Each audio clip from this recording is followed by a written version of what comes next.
Hello everyone, welcome to A Clear Perspective. I'm Serene. Time flies, and we are already on Inauguration Day. On January 18th, the Biden transition team was scheduled to rehearse for the inauguration ceremony. Unfortunately, the already postponed rehearsal still did not go as planned and was interrupted midway. A fire broke out behind the U.S. Capitol and triggered a fire alarm.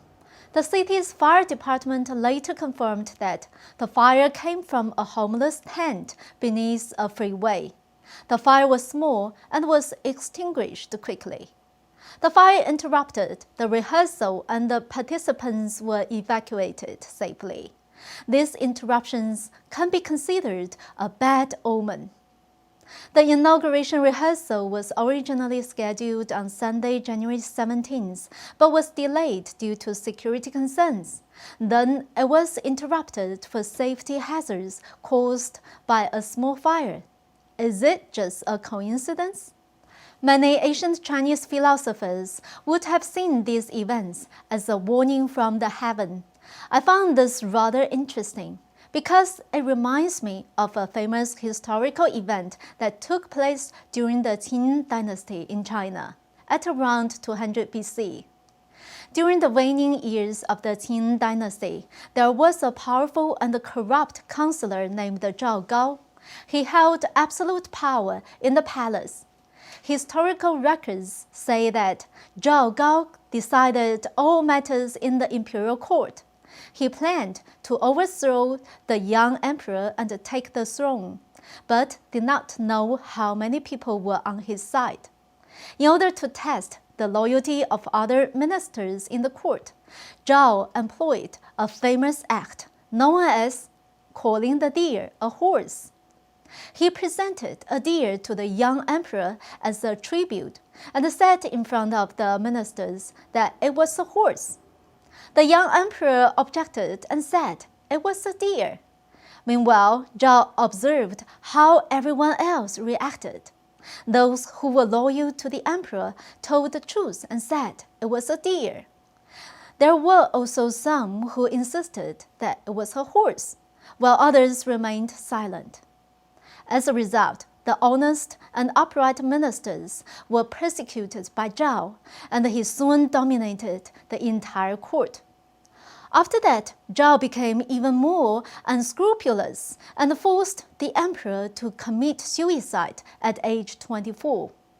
It was at this time that a very unusual event occurred.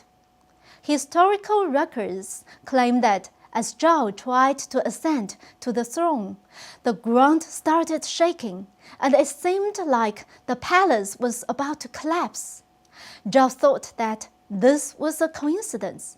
He continued trying, and so this unusual phenomena appeared not just once, but 3 times. After the third attempt, Zhao realized that the view of heaven would not allow him to steal the throne, so he gave up. The bond between heaven and man has always been at the core of traditional Chinese culture. My understanding is that this connection tells people that there are many entanglements between people. This is not superstition. Even in Western culture, there is the butterfly effect, in which seemingly unrelated events may have intricate links and interact with one another. Thus, I don't think the delay and interruption of the inauguration rehearsal are merely coincidence.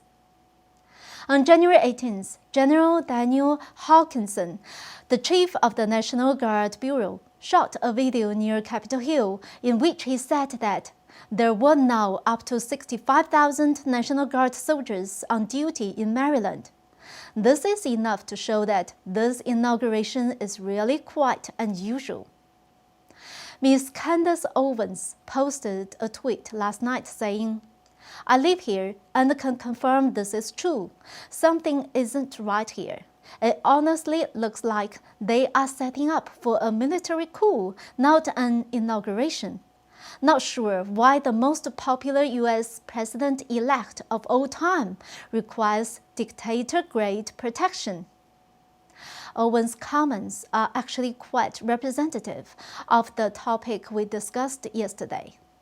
When a government's legitimacy is questioned, it inevitably leads to a fearful overreaction that uses the military to enforce security.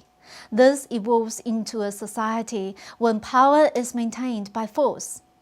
As a matter of fact, this fear has already begun to spread.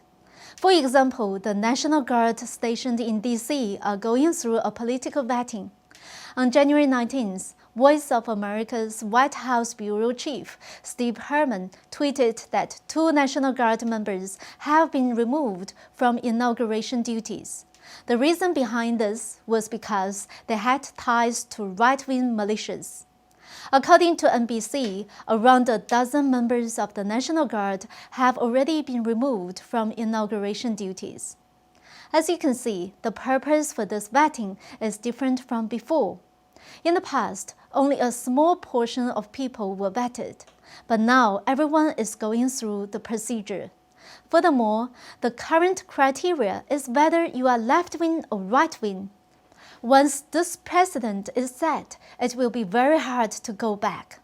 A leftist government may then abuse its power and crack down on the right because they are supposedly unstable and dangerous. We should not gloss over this event just because it only involved 2 members. This may very well be the start to an anti-right movement in America. None of this is new, as many countries have gone through communist revolutions in the past. Another example is New York Governor Andrew Cuomo. As a leader of the blue states in America, he suddenly announced at a news briefing on January 18th that he would not attend Biden's inauguration. He was originally planning to go, but changed his decision due to security concerns.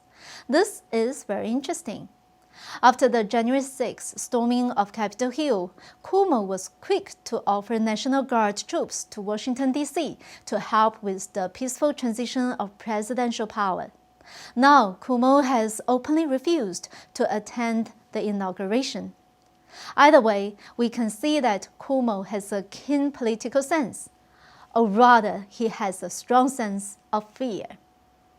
Next, let's discuss 2 important pieces of news that came out on January 19th.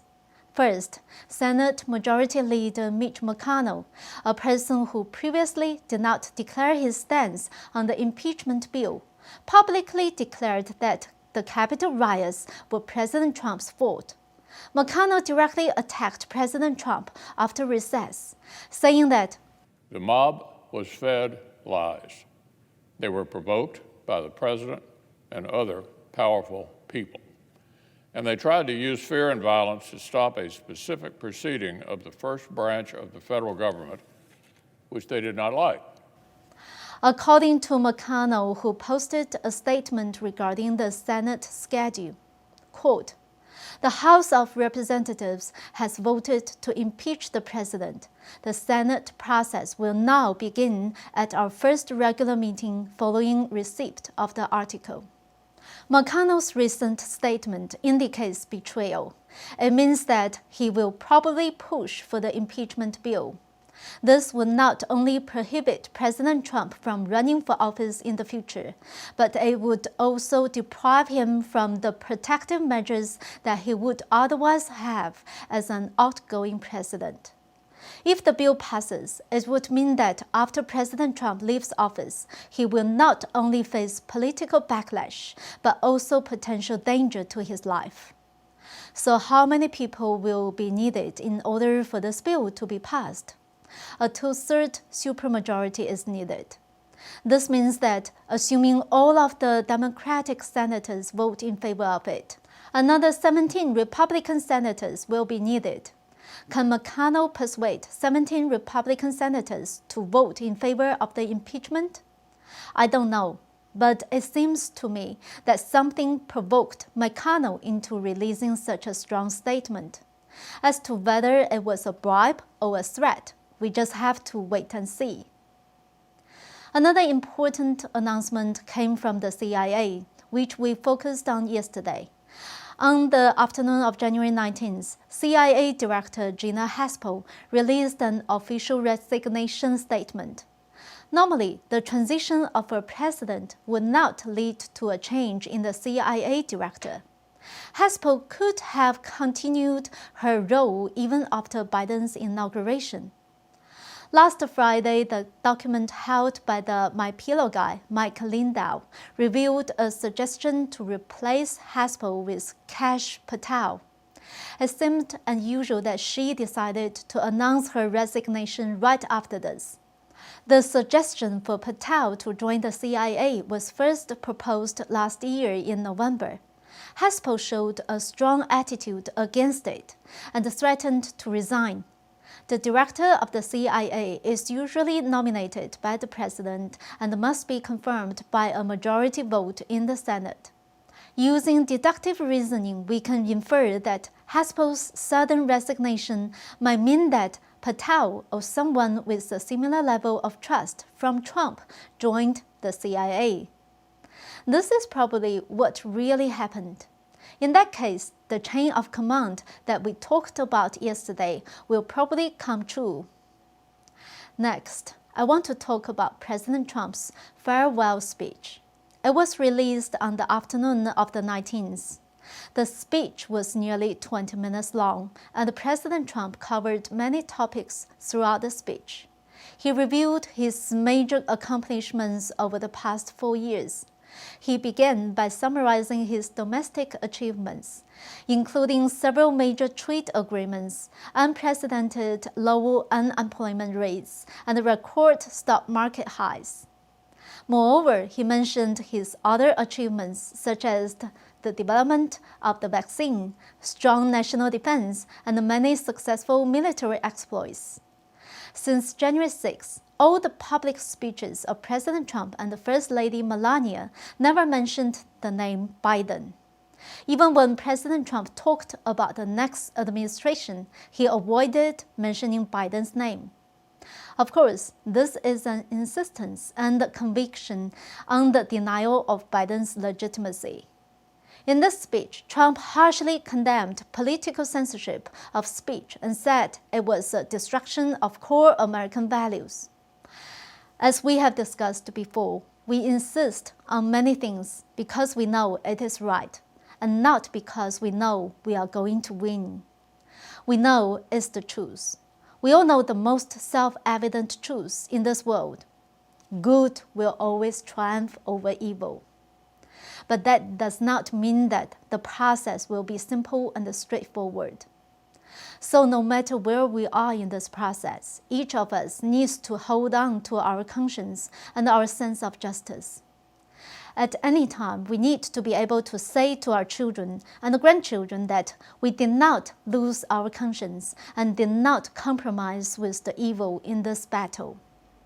I believe that sooner or later, we will witness the day when the truth is revealed. Lastly, we would like to remind our friends again that our platform may be restricted on social media. Click the link in the description below to register your email. In case of any unexpected disruptions, we will email you our latest updates.